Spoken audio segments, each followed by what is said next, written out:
Well, good morning, ladies and gentlemen. I'd like to just start by acknowledging the traditional custodians of the lands on which we meet here today, the Wiradjuri and the Burrunong people, and pay my respects to elders past and present, and to any First Nations people here with us today. It is great to be here with you in Melbourne, and it's not just because I have to confess, as a Sydney-sider, I've never had a bad coffee. To come to a conference here in Melbourne and have a conference coffee and it just be the best thing of my day so far is fantastic. So thank you so much for having me. I'd like to thank Carinium for inviting me. It is an honour to be here at the 4th CISO Melbourne. I must say also, I love the speed dating or the networking, I should call it networking, not speed dating, that just happened. It's such a great way to engage people and from the get-go and broaden our networks, which I'd argue are nowhere more important than in this field. Events like this are increasingly important. They build our networks across the sector and allow us to share our experiences. They uplift us with discussions around developing technologies and new and innovative ideas. They raise our awareness around the challenges that we all face. They enrich us, they sometimes exhaust us, and we come away invigorated and ready to embrace and drive new ideas, which is so critical across our economy. The growing number of participants and the growing number of events like this indeed highlight the criticality of this sector, but also the need to constantly learn, share, uplift and adapt. And it is an indication of the context in which we all operate. That is the constantly evolving threat and tech landscape, and our desire to not just react within it, but to thrive. It also speaks to the culture of our community and the commitment we share to protect Australians from harm, whether it relates to data, devices, or infrastructure. And it's this inherent calling that brings us here together and sees us all doing our part to protect our nation.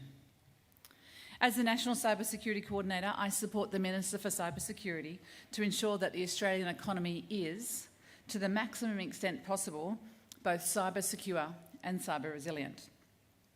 My team and I work to support the uplift and resilience of our government, our businesses and our citizens in order to prevent, prepare for, respond to and recover from cybersecurity incidents. You know, a big part of that is harnessing, coordinating and unifying the unquestionable energy, passion, innovation and capability of this sector here in Australia. It's about channeling and amplifying it to ensure that together we achieve that ambitious vision that was set in our 2023-2030 National Cybersecurity Strategy of being a world-leading cyber-secure nation. That mission requires all of us to deliver in an incredibly dynamic space as we seek to thrive as a nation and in an environment of continuous evolution and change. We must be prepared to respond to any cyber challenge. We must be resilient enough to bounce back from the inevitable cyber incidents. And we must innovate to support that vision of being a world leader, while staying highly informed and ahead of developing technologies, as well as the threat actors who seek to do us harm. You know, on any given day, my team might be responding to a cyber incident or exploring ways to strengthen our cyber capabilities through exercises and engagement. Or like today, where a number of us are sitting back here engaging with senior InfoSec decision makers to develop and strengthen our partnerships between government and industry. You know, much of my time is spent talking to people in the relevant sectors, from decision makers to advisors to problem solvers and operators, many of them CISOs like you all, engaging with them on the barriers to cybersecurity, listening and helping them deal with cyber challenges. Our end goal is that we are a world-leading, cyber-secure and cyber-resilient nation. It's a big job and for me a distinct privilege to serve in this way. Cybersecurity is national security. Our strategy is not about a niche technical topic. It's a whole-of-nation endeavour. So of course, I don't do any of it alone. Indeed, as a nation, we're on a journey and we are all fundamental to shaping what comes next. Many of you heard me say, cybersecurity is everyone's business. So today I hope to take the opportunity to share with you some of the work that government is doing to help future-proof the Australian economy. I also want to show you where you all fit in and how we can together ensure we are best placed to prepare, prevent, respond and recover from cybersecurity incidents both today and into the future. You know, without spoiling the ending, there is still, of course, much to do. But that statement belies the magnitude of what we have already achieved to date. You don't have to look very hard or very far to identify the significant gains that we have made under our strategy over the last 2 years. Launched in November of 2023, the strategy provides us with a comprehensive roadmap. It has been instrumental in fortifying our nation's digital landscape, and it has uplifted our safety and our resilience of citizens, businesses, government, and our critical infrastructure. Most of you will be aware that our strategy delivers across 3 horizons, which ensures that each of those action plans are responding to both the innovation of the day and the threat. We are now deep into Horizon 1, which finishes at the end of this year. The focus of Horizon 1 has been building and strengthening our foundations. We have done this by building cyber awareness, delivering legislation, and responding to crises after crises, from ransomware attacks on hospitals to data breaches and credential stuffing. Crucially, we've strengthened our partnerships between industry and government, but also within our region and across the globe. And we've begun to shift the national mindset and the narrative. Cybersecurity is no longer optional, it's absolutely essential. This by no means suggests that our first action plan has comprehensively covered every aspect of Australia's cybersecurity priorities. It has been about the essentials and laying the foundations for our future. With 60 initiatives, there are too many for me to list here, but let me just touch on a couple of the most impactful and enduring. The first being the establishment of our Cybersecurity Act. This is a major accomplishment which now legislates 4 distinct initiatives. The first, it mandates minimum cybersecurity standards for smart devices, that IoT in our homes and our offices. The second initiative is the introduction of mandatory reporting for ransomware payments that are made by businesses that have a turnover of more than 3 million. Thirdly, it establishes a cyber incident review board to undertake lessons learned of significant cyber incidents so that we can all learn from that and continue to build our resilience and uplift. Finally, it introduces a limited use obligation, which obligates myself, my team and the Australian Signals Directorate around what, importantly, we can and cannot do with information that is shared with us during a cybersecurity incident. This is designed to enhance the trust that we've established across industry and to ensure that from the outset of an incident, we are focused on responding to the incident, mitigating the risk and minimising the harm to every Australian. You know, we have been very focused on raising cybersecurity awareness for every Australian because we know that there are things that every one of us can do to better protect ourselves, our friends and our families. That's really been the second really key initiative under Horizon 1. Most of you will be the first to tell me that the person behind the keyboard is still the most still the most vulnerable and probably valuable actor in our cybersecurity ecosystem. Whether it's at home, in an office setting, or managing our nation's critical infrastructure. We need to convert every one of those individuals to be part of our first line of defence.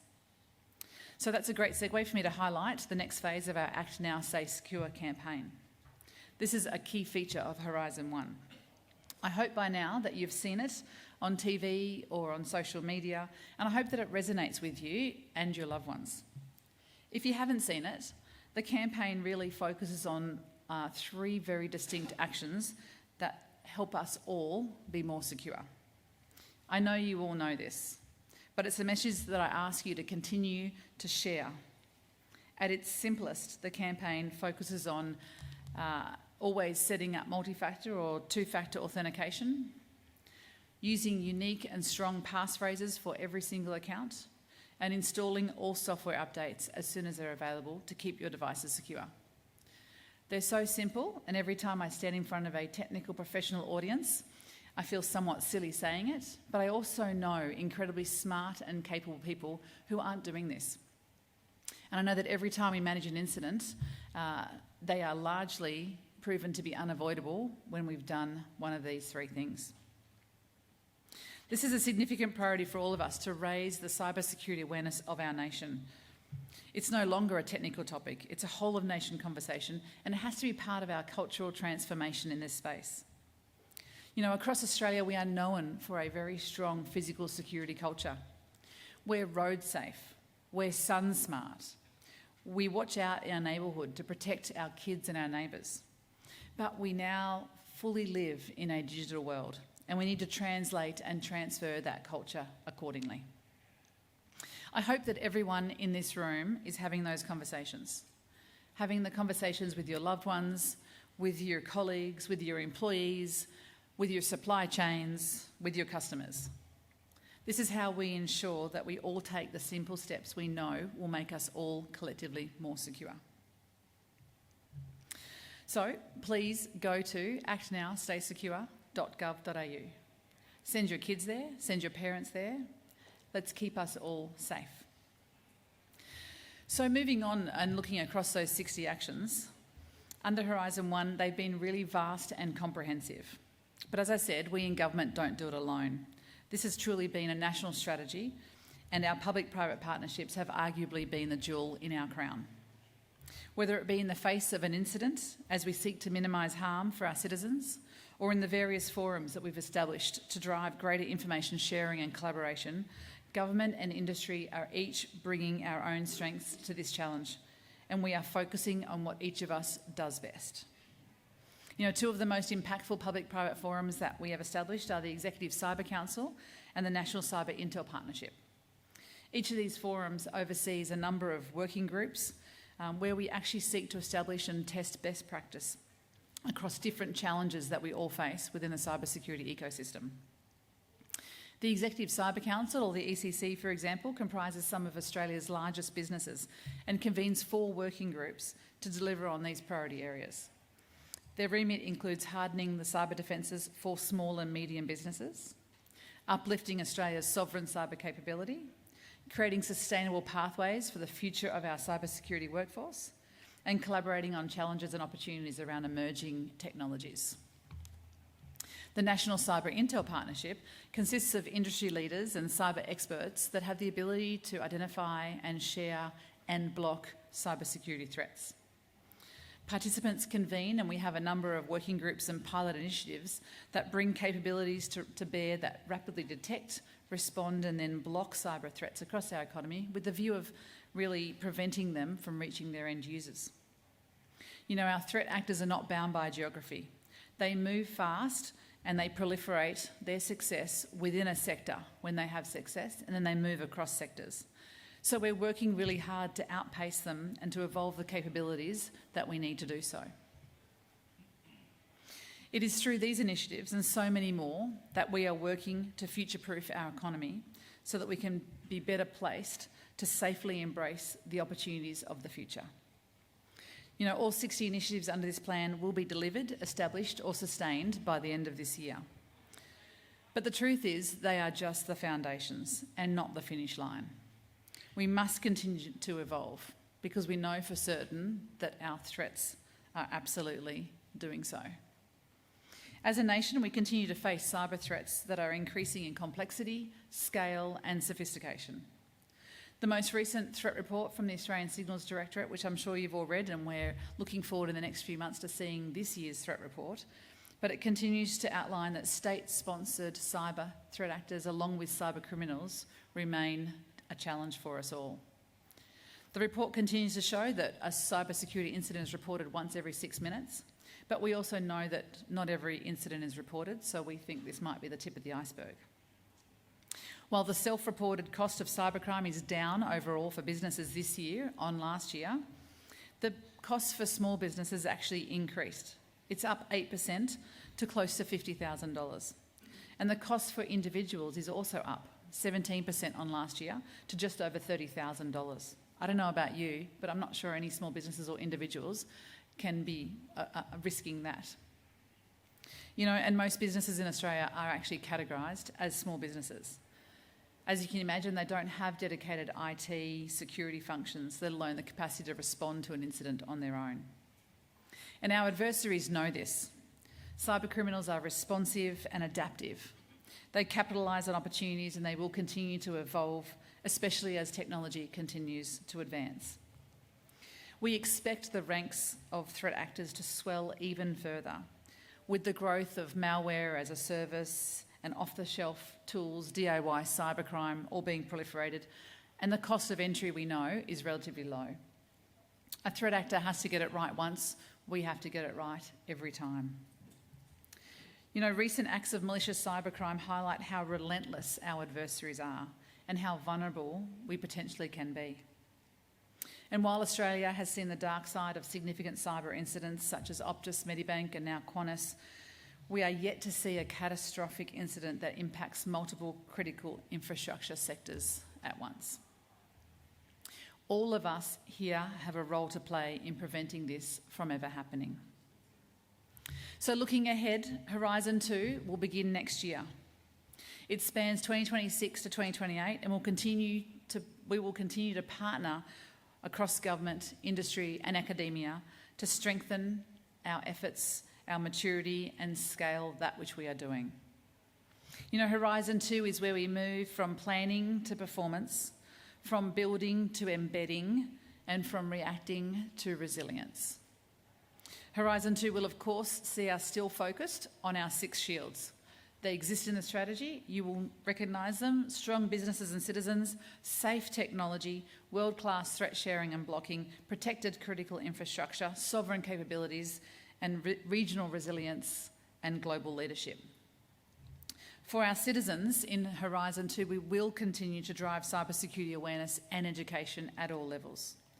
We will continue to seek to shift the threats upstream, lifting it off individuals through safer technology and secure by design initiatives. For our small businesses and our medium businesses, we will remain focused on what needs to be done to make them more resilient and able to bounce back if targeted. We need to make them a smaller target for cybercriminals and ensure they understand what to do when an incident does happen, not if. We need our small businesses to innovate, to evolve and to thrive and not be harmed or paralysed by cybersecurity incidents. For industry, we will continue to partner and co-lead with big businesses, ensuring they meet their obligations, including through key forums, to ensure that best practice across our entire cybersecurity ecosystem is embraced. We will continue to enhance threat intelligence sharing across the economy and partner to both uplift our sovereign capability and strengthen us. When we will, of course, continue to partner with critical infrastructure, whose security is paramount to our continued economic and social well-being. We know that new technologies such as AI and quantum computing will continue to offer us great social, economic and security benefits, but also somewhat perversely exacerbate our national security risks. We will seek to harness the efficiencies of the capabilities that are on offer and that continue to evolve, while continuing to protect Australia's data, our assets, our infrastructure from malicious actors. So the actions I've outlined here are just a framework and they are not the final product. As we build out our action plan for Horizon 2, we will continue to collaborate with this community. To that end, we will soon lead a consultation process to gain insights from industry and business, and I encourage you all to be involved. As a start, you will see a discussion paper seeking your feedback over the coming weeks and months. This will be followed by a series of formal and informal consultations to ensure that the next action plan under Horizon 2 is fit for purpose and that we are aiming and reaching for that ambitious vision of being a world-leading cybersecure nation. So please, my call to you is to stay engaged. Share with us your experience, share with us your knowledge, participate in the consultation. We need all of you to be part of this national journey so that we can transition successfully into Horizon 2. Cybersecurity is national security. Cybersecurity is national stability, and it is our prosperity.